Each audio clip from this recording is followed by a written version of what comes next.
Now, let's switch gears a little and turn our attention across the Pacific to the United States. And there we can see that workplace mental health support is growing significantly first. And of course, one can say that it's 5 to 10 years ahead of Asia, and especially so in one specific industry, the insurance industry. So with that, we're going to discuss corporate insurance. Are companies switching to a proactive approach in 2022? So, in United States, nearly all my friends and acquaintances working in multinational companies can claim up to 95% of therapeutic support through insurance, but the same will be nearly unheard of here in Asia. Despite that, in Asia, we see that companies and consumers often turn to insurance to proactively address medical and personal health risk, but the same cannot usually be extended to mental health and mental health risks. In this panel, we want to dive into some of the factors behind that gap, discuss how the insurance industry is evolving, and how companies can proactively address holistic health from an insurance perspective. Now, with that, we have an exciting panel which brings decades of experience in the insurance industry. For this panel, we'll invite back our CEO and co-founder Theodoric to moderate. And we have joining us at the panel will be Lawrence Liang, Global Head of Partnerships and Propositions Innovation for Swiss Re L&H Solutions. She covers Asia, EMEA, and the Americas. And she and her team develop partnerships with data, tech, and health and wellness companies, as well as innovative solutions for insurance and non-insurance clients alike. Also joining on this panel will be Ben To, the Group Head of Bank Insurance at United Overseas Bank, UOB for short. He looks after regional product strategy and development, partnership management, sales and distribution, and digital transformation across 5 ASEAN countries. Before joining UOB, he has worked in multiple insurance companies as well, such as AXA, Aetna, and Chubb. Now over to you, Theo. Great, it's a pleasure to be here, and welcome to this session, Lauren and Ben. Thanks so much for taking time and speaking with us today. Great to be here. Awesome. So with that introduction, this session is going to be around the industry of insurance and Asia and the world as well, on their perspective around mental health care. So I want to kick it off with a bit of a stat and a study done by actually Swiss Re sometime last year. So there's a study last by Swiss Re that states that 84% of consumers actually are open to private mental health insurance. However, from another study from Mercer, there's actually a gap in the health insurance that showed that only 1% of insurers in Asia regard mental health provision as a key priority at a point of time. So I want to pick both your brains on how you guys view this quite differing stats here. So maybe starting Lauren first and foremost. This data sits quite close to you, given it's from Swiss Re. What do you think of this and some of the potential reasons behind this gap? Yeah. Well, look, thanks for having me. I think, from an Asia perspective, certainly we continue to have very, very strong stigma, on the topic itself.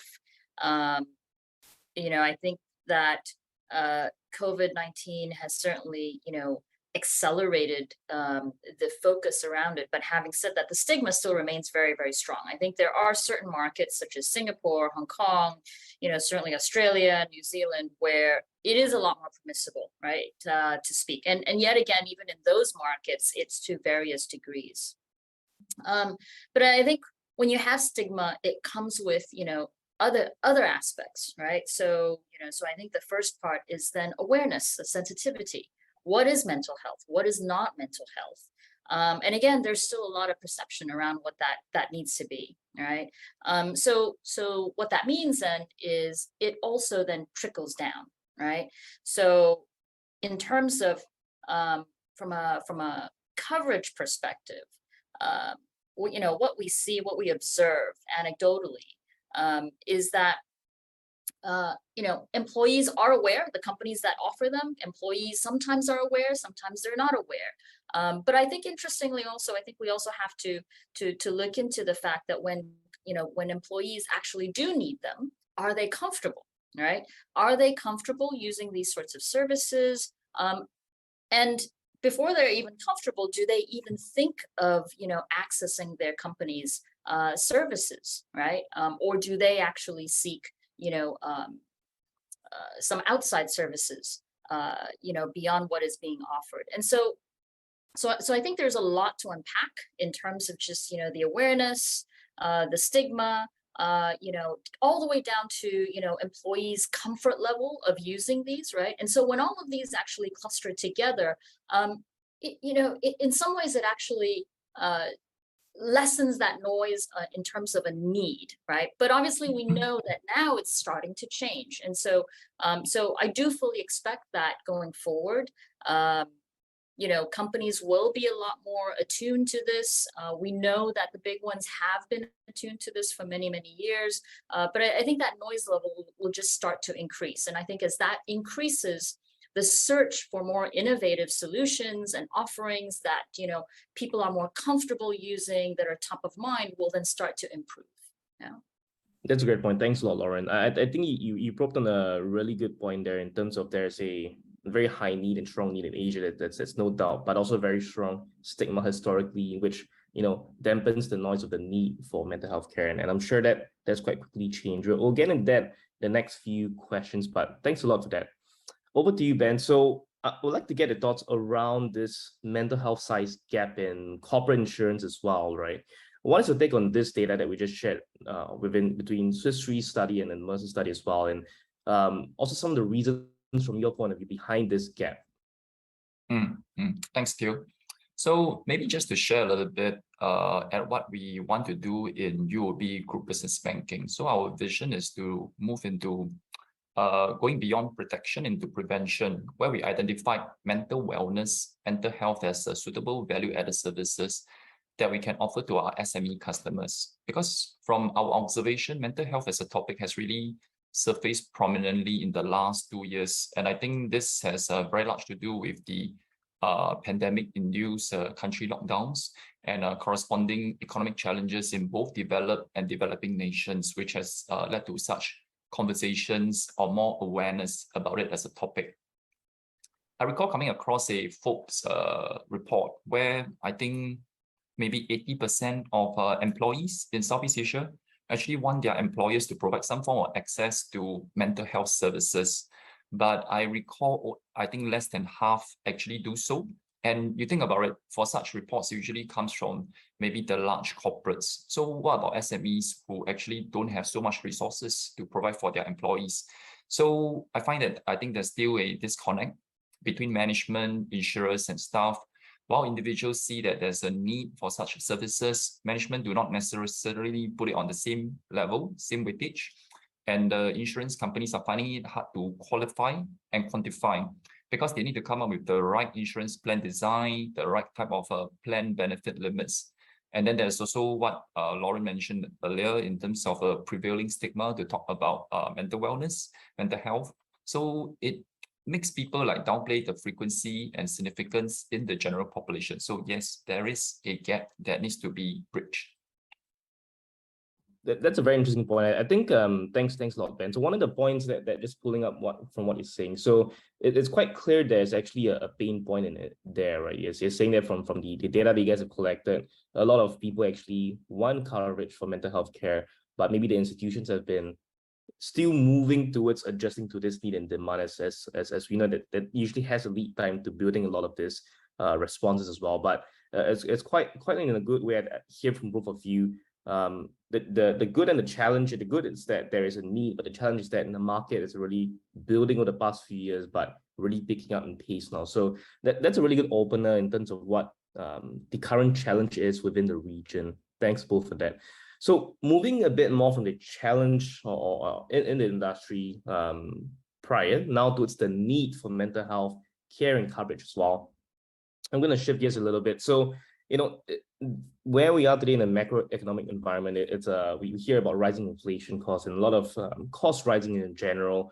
And according to a study as well done not too long ago, insurers actually identified that mental health is one of the top drivers for corporate insurance costs borne by insurers as well, which is something that is, I guess, maybe new for some, but also not fully surprising given the belief that mental health is a root for a lot of the what we feel and what we behave and think as well. So second only to COVID, right? This cost. So at the same time, mental health services has actually only been discussed as a platform to proactively manage risk and reduce costs for insurers. So what has been your experience with this topic here? So maybe again in the same vein, I'll start with Lauren first. Yeah, look, I think that's traditionally the mindset, and I think that's quite prevalent, you know, in the industry. And there are some really known challenges, you know, and concerns around how to cover mental health services, you know, appropriately. Yeah, and I suppose with the increase in awareness, I think with the reduction of and stigma, I think there are a couple bright spots, right? So one of the things that, you know, we think about increasingly at Swiss Re is thinking about, you know, we are here to basically make the world a lot more resilient. And so the question then becomes, what does resilience mean? You know, and in the case of you know, healthcare, like what, you know, Ben alluded to earlier, this is about prevention, right? A lot of it starts with the prevention, you know, and so increasingly, you know, my team and I actually think about this as, you know, less about an insurance payout per se. And we think about this really more about, hey, what can we do in terms of getting people access to care?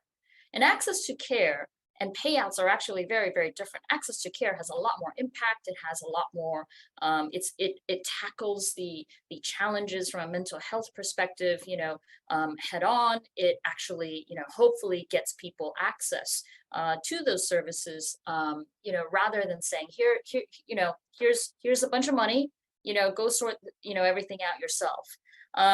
You know, so I think there will likely be a shift in terms of thinking.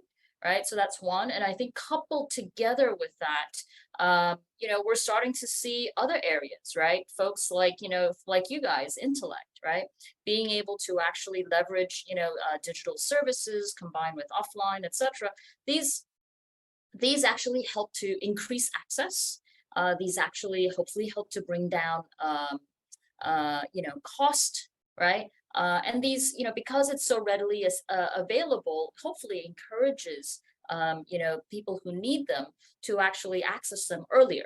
And we know that this is helpful because, you know, increasingly we see that what people are looking for are not really very serious mental health challenges. They're looking for the day-to-day, right? But we know that left untreated, left unaddressed, these start to then become extremely expensive. So I think the industry as a whole is starting to think about, you know, how do we do this? How do we move the conversation earlier? Yeah.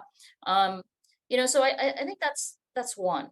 I think the other piece in, you know, in Swiss Re last year, I spoke a little bit about, you know, when I joined, you know, this forum, I spoke a little bit about also the importance, how we view at Swiss Re, you know, overall personal resilience. Right. And we know that companies actually, you know, really, really encourage, you know, have started to invest, you know, even the Singapore government, quite a few governments, right, encourage, you know, people to actually go for physical, right, physical exercise. You know, and so one of the things that, you know, I think is going to come is that, you know, people are going to start to realize that physical, you know, exercise investment also needs to be coupled together with some way, right, to the mental health aspect, right? Because those two, the resilience of those two actually combine and give us an overall personal resilience. So that preventative effort, not just from physical exercise, but then also mental resilience, you know, hopefully then will really, you know, give the industry confidence that, hey, we can tackle this. This doesn't have to always be, you know, a very expensive, you know, investment, you know, from a corporate perspective. Yeah. Yeah, that's a great point. Thanks a lot, Lauren. I'll just dig into one piece there, which I definitely resonate with. Is one that we speak a lot about, that underlying all about we understand mental health really is on the spectrum. There is a proactive end to what we need to be cared for, but historically we've oftentimes only seen or taking care of the reactive side, where it's oftentimes more towards clinical, severe, and much more expensive I'll say recovery programs in that sense as well. Whereas what you're alluding to, it's that there's actually a whole aspect of resilience and also proactive care that it's critical to actually reducing costs, but also improving impact altogether, which is an amazing point there. Thanks a lot for that. So I'd like to direct the same question to you, Ben. How do you view this points on actually mental health being one of the highest cost drivers for insurers, and also how do you look at it being a proactive means to reduce risk and cost for insurers as well?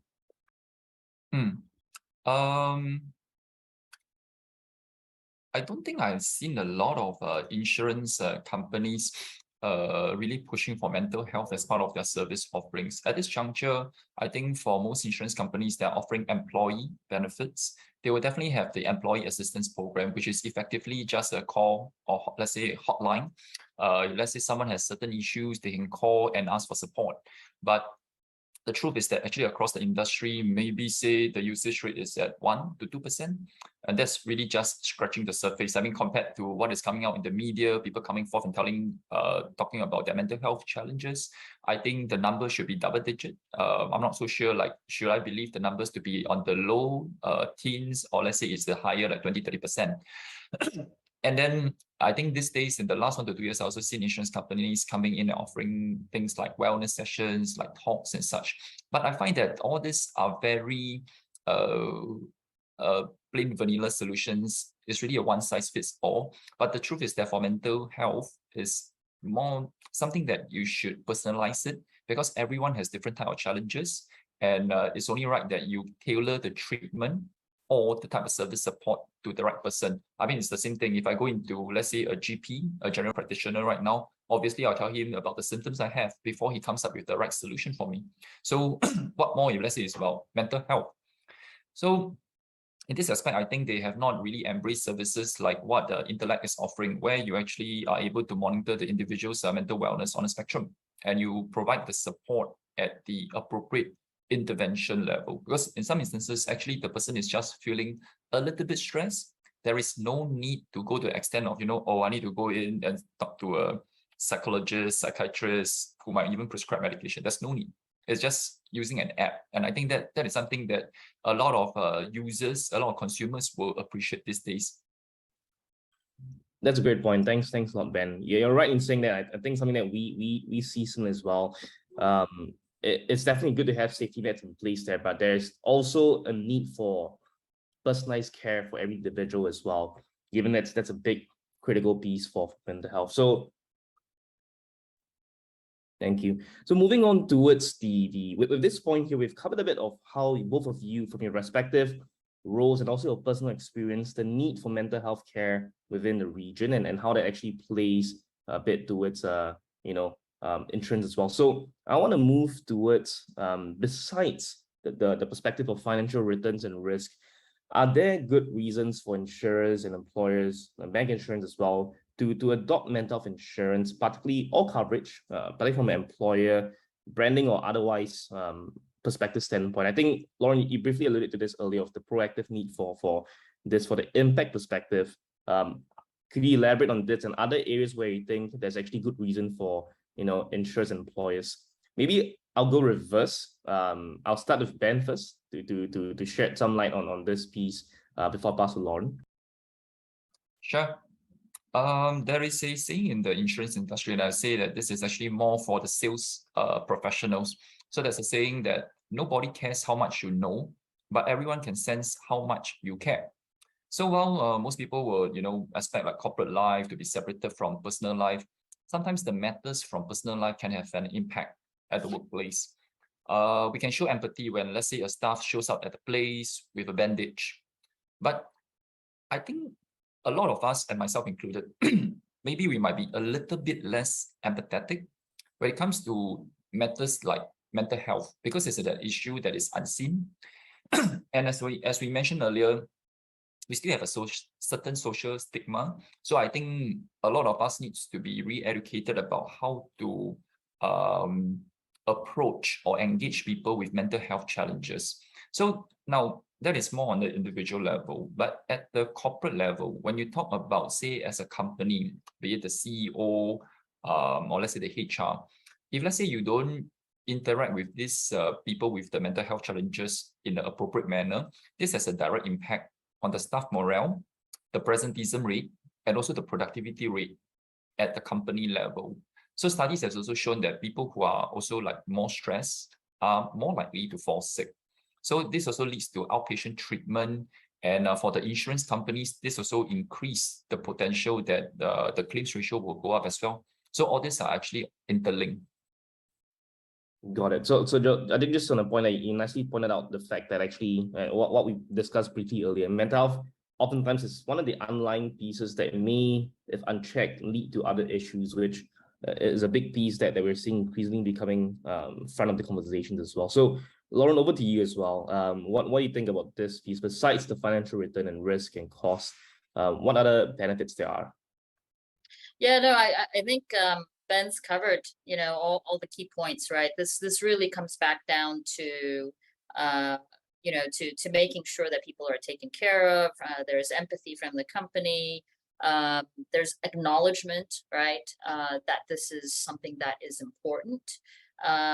And, you know, it goes without saying on the productivity front. I think Ben also, you know, lays out a really fantastic point, which is what we talked about earlier, right? Mental health is not something in a silo on its own, right? It affects overall resilience. And so left unaddressed, this then also has spillover effect into the physical aspects of, you know, of employees. And I think this is something, when we take a big step back, is something that increasingly with the I would say with the broader awareness, you know, folks I think will start to realize. And this is something certainly that from a Swiss Re perspective, you know, is very important to us, right? That physical, mental, down to areas such as sleep, right? What you eat, etc. All are interlinked. Yeah, and physical and mental are two of the most important aspects of a person's well-being. Yeah.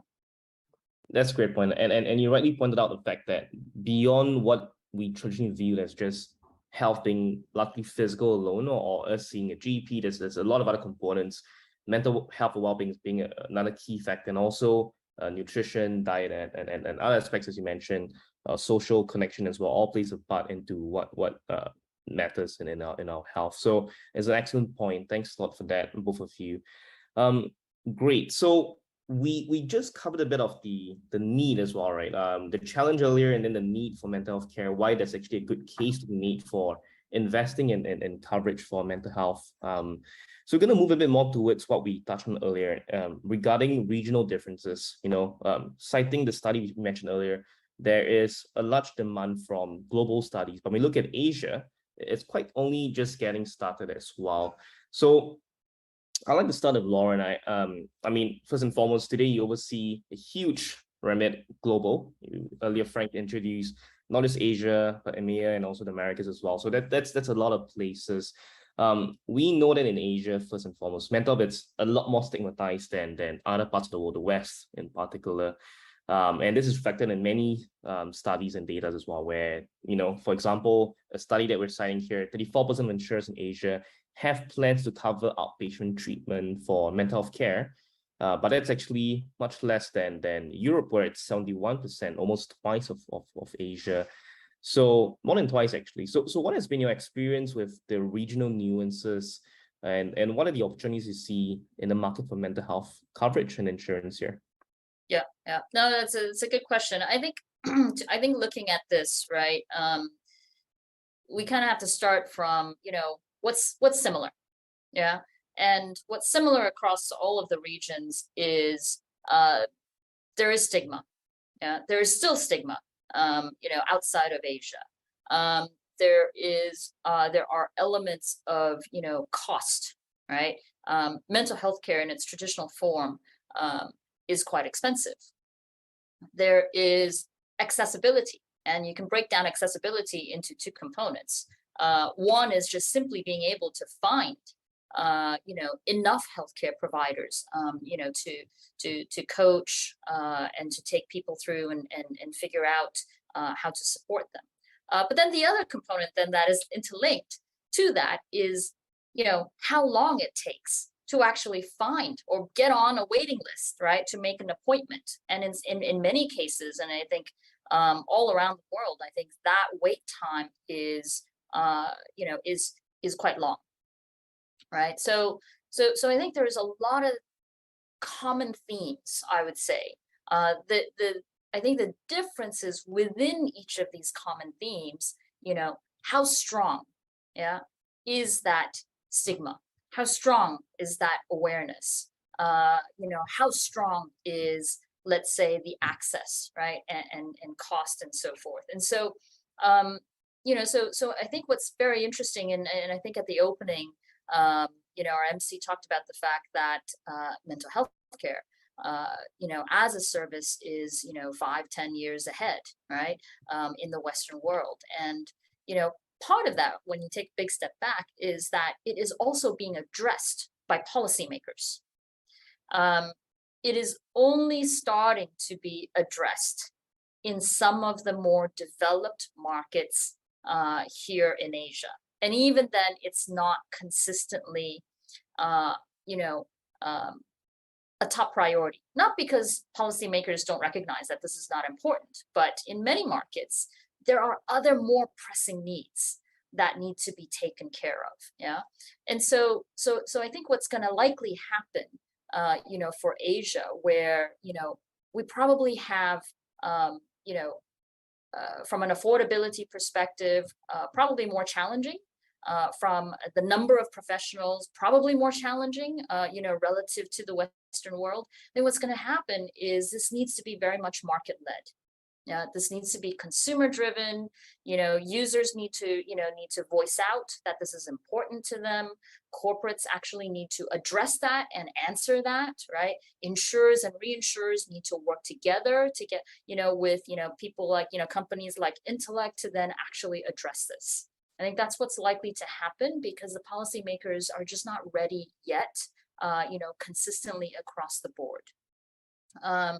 When that day that comes, right, hopefully that gets us a little bit more up to parity. But I think in the meantime that, what I would encourage, those of you in the audience who have the ability, right, is to make that difference from where you sit in your organization, from where you sit in society, and say, look, we're going to have to really address this from a more grassroots level. Yeah. So there's a bit of difference there, right? And I think we can't just wait around and sit around and wait for things to happen from a policy perspective, et cetera. I think the industry as a whole, all the stakeholders down to the users, basically need to be pushing pretty hard for this because we know this is important. Yeah. Thanks, Lauren. I think that's an excellent point. Many of us know, and this is no longer something somewhere that we have to dig deep down. We read of this often, we hear this often ourselves, we feel these moments as well where we have our struggles and the like, where the support is needed. But like you said, I think the differences from between Asia and the West, it's that the demand is just catching up as well due to stigmas, the more traditional cultural nuances here. But the need is very much similar to the US. Or Europe and the like there. But one of the points I think you nicely pointed out is that the industry and the institutions and the government is also moving in the right direction, or not as quick as we hope it to be. Or actually, we've just seen some big moves by some of the governments across the region today. But yes, I think there is a push, but also all of us have to play a part in driving this from an individual or a company perspective as well. So that's an excellent point there. Thanks, Lauren. So shifting over to Ben, a different question for you, right? From your role at UOB. So UOB is headquartered in Singapore, but you guys have a huge presence across the region and even the globe, in over 19 countries here. So what has been your experience of the regional nuances and the opportunities you see specifically within mental health coverage and insurance? I think Lauren has done a very great job in terms of covering all the possible regional nuances, operating challenges. So maybe let me touch on the aspect of opportunities. So at the beginning of the year, when we embarked on our roadmap to move beyond protection to offer prevention services, we conducted a region-wide survey amongst our SME customers, because I always like to test my assumptions before rolling out any key initiatives. So in fact, the findings also took me by surprise. We test the customers on different types of service offerings they like to see. Now, while only slightly more than a quarter, say maybe 25 to 30% of our customers are aware about mental health issues, but more than half, I think around 55, 60% of them are willing to adopt such a program for their staff.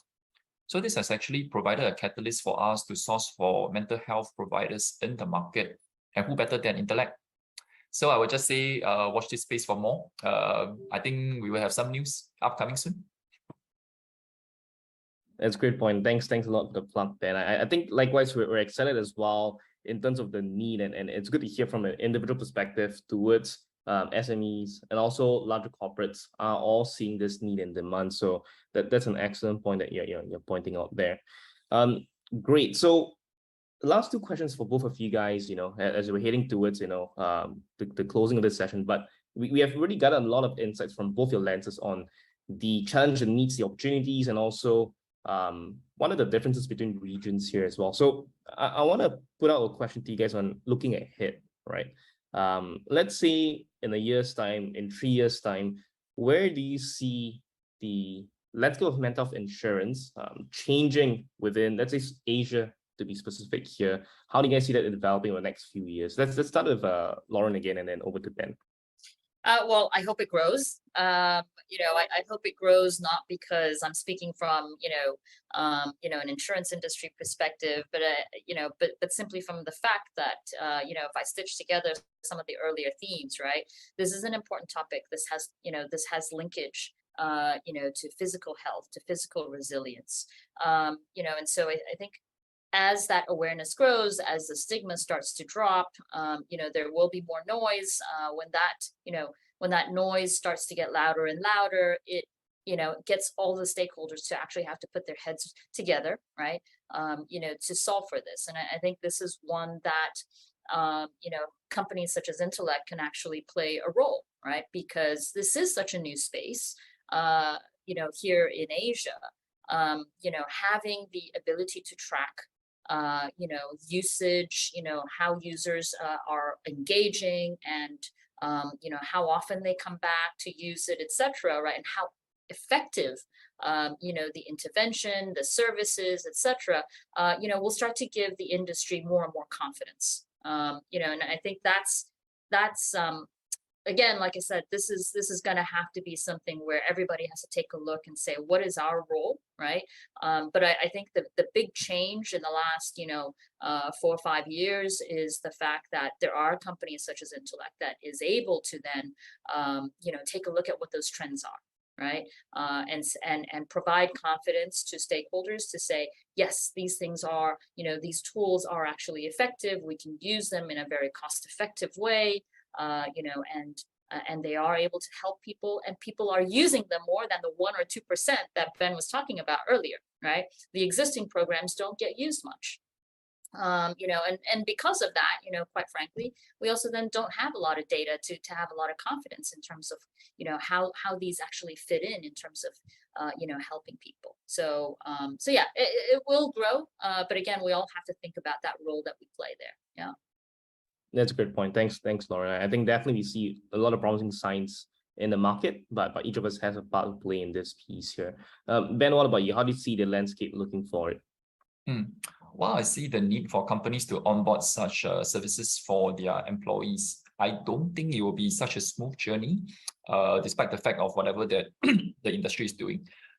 Excuse me.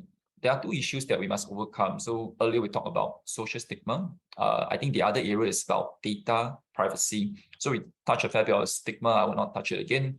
But on data privacy, just using an example over here. So there was a time when I oversaw corporate sales at Aetna, an American health insurance company focusing on employee benefits.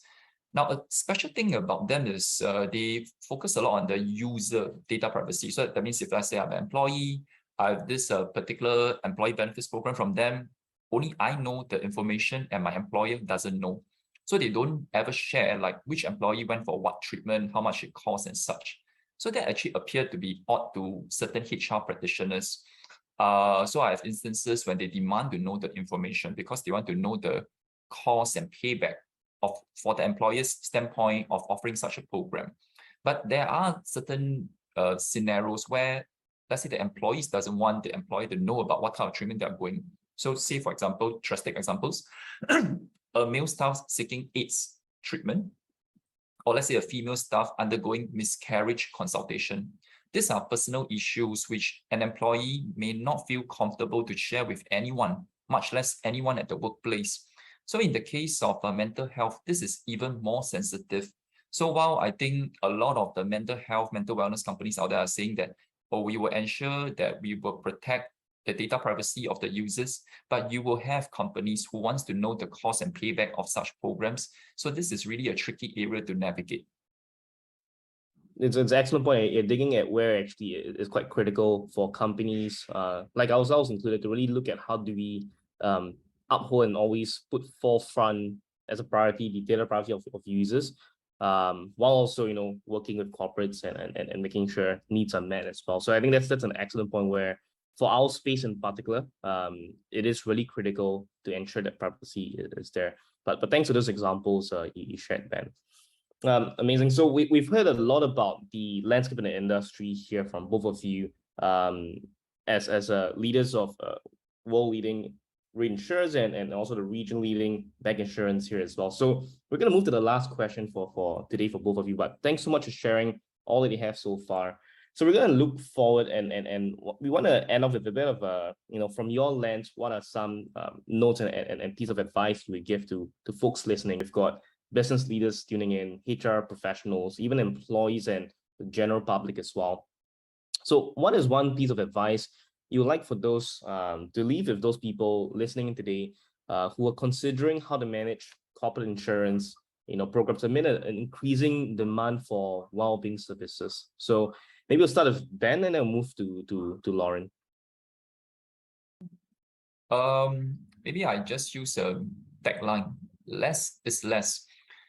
I think when a lot of employers or HR approach having an employee benefits program, which will comprise of mental health and other types of services, pricing is usually the first consideration, and that should not always be the case. In fact, value should take over. Amidst the great resignation craze right now and in a competitive talent market like Singapore, so you'll find it challenging to actually attract people just based on like salary and the job itself. Benefits comes in. So beyond taking a checkbox to offer, wellness services, mental health and such, I believe that employers should actually be more proactive in getting feedback from the staff. It can be through, let's say, surveys or focus group discussions. So what is truly valued by the staff? What are the solutions that you can offer that forms part of the corporate culture? Are you trying to be more of a nurturing employer? So these are things that I think from the employer's perspective, they should take note of that. And from my end, I will always say you can come to UOB Business Banking. We have insurance specialists and bank insurance advisors. So they are more than well equipped to address such inquiries. That's an excellent point. Thanks a lot, Ben, for that. And definitely, I think like you rightly pointed out, there is a need and cost is not always what should be at the forefront when we're looking at providing value, and especially something as needed as mental health care. Lauren, over to you. I agree with everything Ben said. But I think when we think through what we've covered today, right? Employees want it. Right now, it's not easily. Insurance is not easily available, or it's actually very expensive if it is available. Think about what I would encourage everyone to think about is insurance at the end of the day is about access to health, right? And so the priority of and the wellness of employees, certainly is an important priority for corporations. And what I would perhaps leave a question, for you is, do you necessarily, if let's say insurance in the interim is not available, do you necessarily need to still continue to go down the insurance route, or should we be shifting a little bit of the focus in the interim, right? Again, as this industry develops into looking at addressing that gap in terms of access to health. Right. And so that really, at the end of the day, is the job to be done. The job to be done is to make sure employees are well taken care of. Insurance is one way right, to do so. But in the event it's not readily available or affordable, right, within your budget, have that conversation with the providers to see what can be done. I think the landscape has changed quite a bit, in terms of the types of service, the pricing, the costing, and also, quite honestly, it's not just a cost play, right? The features, right? And how interesting and how sticky they are, for users, that's changed quite dramatically. And I think, folks will be quite surprised, right? So if you haven't, used or downloaded the Intellect app, I would say, please do so, right? Because I use it, and I find it, very, very helpful. Yeah. Amazing. Thanks a lot, Lauren. I think a really good point of putting forth a question for those listening to actually look at what are the options as well there, and also for the plug for what we do as well. That was amazing to hear from both of you, of your perspective on the landscape of insurance and mental health care at large altogether. So thank you both so much. That wraps up our session for today. Just for everyone listening in, once again, that was Lauren Liang, Global Head of Partnerships and Propositions Innovation at Swiss Re, and Ben To, Group Head of Bank Insurance at UOB Bank in across the region here as well. So thank you both so much for tuning in and joining us for this session. And thank you those for listening in as well. So before we wrap up this session, just to share a note, do stay tuned for our next session coming up as well. We'll be listening in from Justin, CCO at Omnicom Media Group, on overcoming the stigma of mental health benefits with employees. So thank you all again for tuning in, and we'll see you in the next session.